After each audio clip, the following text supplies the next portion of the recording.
Big boss ಮನೆಯ fire brand ಚೈತ್ರಕ್ಕ out. Just ಕಂಟೆಂಟ್ಗಾಗಿ ಚೈತ್ರನ್ನ ಬಳಸಿಕೊಳ್ತಾ ಬಿಗ್ ಬಾಸ್ ಟೀಮ್. ಮಾತಿನ ಮಲ್ಲಿಯ ಕಾಲೆಳೆದು ಕಿಚಾಯಿಸಿದ ಕಿಚ್ಚ.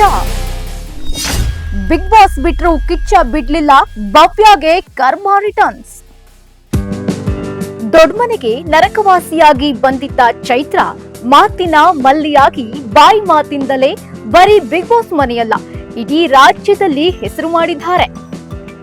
ಚೈತ್ರ ವಾಯ್ಸ್ ಮಾತಿಗೆ ಮಾತು ಕೊಡಲಾಗದೆ ಎಷ್ಟೋ ಜನರು ಗಪ್ ಚುಪ್ ಆಗ್ತಿದ್ರು. ಚೈತ್ರಾಗೆ ವೀಕೆಂಡ್ ನಲ್ಲಿ ಕಿಚ್ಚ ಕಡಿಮೆ ಮಾತಾಡಿ ಅಂದ್ರೂ ನಾನ್ ಸ್ಟಾಪ್ ಮಾತನಾಡ್ತಾ ಇದ್ರು. ಫಿನಾಲೆಗೆ ಜಸ್ಟ್ 2 ವೀಕ್ಸ್ ಇರುವಾಗಲೇ ರಜತ್ ಬಾಸ್ ಎಲಿಮಿನೇಟ್ ಆಗಿ ಮನೆಯಿಂದ ಹೊರಕ್ಕೆ ಹೋಗ್ತಾ ಇದ್ದಾರೆ. ಕಿಚ್ಚಿನ ಚಪ್ಪಾಳೆ ಸಿಗ್ಲಿಲ್ಲ ಎಂಬ ಬೇಜಾರು ಕೂಡ ಇದೆ. ಆದ್ರೆ ಇನ್ಮುಂದೆ ನಿಮ್ಗೆ ಕಿರ್ಚಾಡೋ ಅರುಚಾಡೋ ಚೈತ್ರ ಸಿಗೋದಿಲ್ಲ.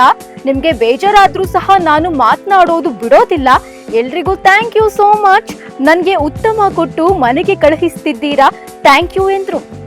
ಬಿಗ್ ಬಾಸ್ ಮನೆಯಲ್ಲಿ ಈಗ ಮತ್ತೊಂದು ಜೋಡಿ ಇಡೀ ಮನೆ ಮಂದಿ ಮುಂದೆ ಡ್ರಾಮಾ ಮಾಡ್ತಾ ಇದೆ.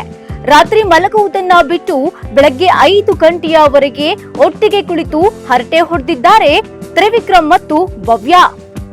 ಕಿಚ್ಚನ ಪಂಚಾಯಿತಿಯಲ್ಲಿ ಮಾತ್ರ ಅವರನ್ನ ಕಂಡ್ರೆ ನನ್ಗೆ ಆಗುವುದಿಲ್ಲ ಅಂತ ಹಾವು ಮುಂಗುಸಿಯಂತೆ ಯಾವಾಗ್ಲೂ ವಾಚಾಡ್ಕೊಂಡು ಇರ್ತಾರೆ. ದೂರ ಆಗೋ ನಾಟಕ ಮಾಡ್ತಾ ಬಿಗ್ ಬಾಸ್ ಕಿಚ್ಚ ಸುದೀಪ್ ಹಾಗೂ ಕೋಟಿ ಕೋಟಿ ಕನ್ನಡದ ವೀಕ್ಷಕರನ್ನ ವಕ್ರ ಮಾಡ್ತಿದ್ದಾರ ಅನ್ನೋ ಅನುಮಾನ ಎಲ್ರನ್ನ ಕಾಡ್ತಾ ಇದೆಯಂತೆ.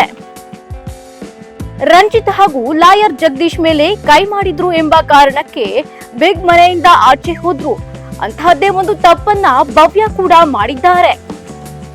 ಯಾರು ಕೂಡ ಇನ್ನೊಬ್ಬರ ಮೇಲೆ ಕೈ ಮಾಡುವಂತಿಲ್ಲ. ಮೊದಲು ಕೂಡ ಕೈ ಮಾಡಿದ ಸ್ಪರ್ಧಿಗಳನ್ನ ಮುಲಾಜಿಲ್ಲದೆ ಬಿಗ್ ಬಾಸ್ ಮನೆಯಿಂದ ಹೊರಕ್ಕೆ ಕಳಿಸಲಾಗಿದೆ. ಆದ್ರೆ ಈ ವಾರ ಭವ್ಯ ಹನುಮಂತನ ಮೇಲೆ ಕೈ ಮಾಡಿದ್ರು. ಆದ್ರೂ ಸಹ ಭವ್ಯಗೆ ಬಿಗ್ ಬಾಸ್ ಯಾವುದೇ ಶಿಕ್ಷೆಯನ್ನ ಕೊಡಲಿಲ್ಲ. ಭವ್ಯ ಶಿಕ್ಷೆಯಿಂದ ತಪ್ಪಿಸಿಕೊಳ್ಳಲು ಒಂದು ಕಾರಣ ಕೂಡ ಇತ್ತು. ಬಟ್ ಕಿಚ್ಚ ಸುದೀಪ ಭವ್ಯಗೆ ಕಳಪೆ ಕೊಟ್ಟಿದ್ದಾರೆ. ಭವ್ಯ ಹನುಮಂತನಿಗೆ ಹೊಡೆದಿತ್ತು ಟಾಸ್ಕ್ ನಡೆಯುವ ಮಧ್ಯದಲ್ಲಿ. ಹಾಗಾಗಿ ಅದನ್ನ ಟಾಸ್ಕ್ ನ ಒಂದು ಭಾಗ ಎಂಬಂತೆ ಬಿಗ್ ಬಾಸ್ ಪರಿಗಣಿಸಿದ್ರು ಅನ್ಸುತ್ತೆ. ಇಲ್ಲದೆ ಇದ್ದಿದ್ರೆ ಭವ್ಯನ ದೊಡ್ಡ ಮನೆಯಿಂದ ಆ ಕೂಡ್ಲೆ ಹೊರಕ್ಕೆ ಕಳಿಸಬೇಕಿತ್ತು. ಏನೇ ಆದ್ರೂ ಭವ್ಯ ಕೈ ಮಾಡಿದ್ದು ಸುದೀಪ್ ಅವರಿಗೆ ಸರಿ ಅನಿಸ್ಲಿಲ್ಲ.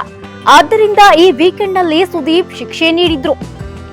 ಇನ್ನು ಕಿಚ್ಚ ಸುದೀಪ ಒಂದು ಟಾಸ್ಕ್ ನೀಡ್ತಾರೆ, ಯಾರಿಂದ ನಿಮ್ಮ ಆಟ ಅಡಚಣೆ ಆಗ್ತಿದೆ ಅಂತ. ಅದಕ್ಕೆ ಮೋಕ್ಷಿತಾ ರಜತ್ ಅಡಚಣೆ ಎಂದು ಹೇಳಿದ್ರು. ಭವ್ಯ ತ್ರಿವಿಕ್ರಮ್ ಹೆಸರನ್ನು ಕೂಡ ಹೇಳ್ತಾರೆ.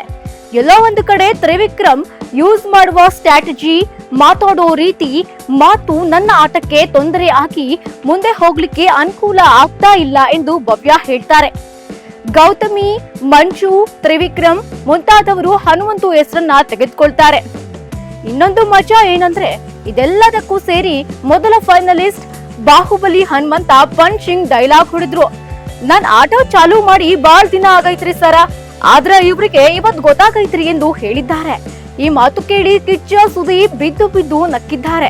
ಒಟ್ನಲ್ಲಿ ಫೈರ್ ಬ್ರ್ಯಾಂಡ್ ಚೈತ್ರ ಸಂಡ್ ಆಫ್ ಮಾಡ್ಬೇಕಾದ್ರೆ ತ್ರಿವಿಕ್ರಮ್, ಮೋಕ್ಷಿತಾ ಬಿಕ್ಕಿ ಬಿಕ್ಕಿ ಹತ್ರು. ಇನ್ನೊಂದ್ 15 ದಿನ ಅಲ್ವಾ, ಬೇಜಾರ್ ಆಗ್ಬೇಡಿ, ಆಚೆ ಸಿಗೋಣ ಎಂದು ರಜತ್ ಸಮಾಧಾನ ಮಾಡಿದ್ರು. ಕೊನೆಯ ವಾರದ ಕತೆ ಬಹಳ ಕಲರ್ಫುಲ್ ಆಗಿತ್ತು. ಅಷ್ಟೇ ಅಲ್ಲದೆ ಮನೆ ಮಂದಿಯ ರಿಯಲ್ ಫೇಸ್ ರಿವೀಲ್ ಆಗಿರೋದಂತೂ ನಿಜ. Entertainment bureau, essential news.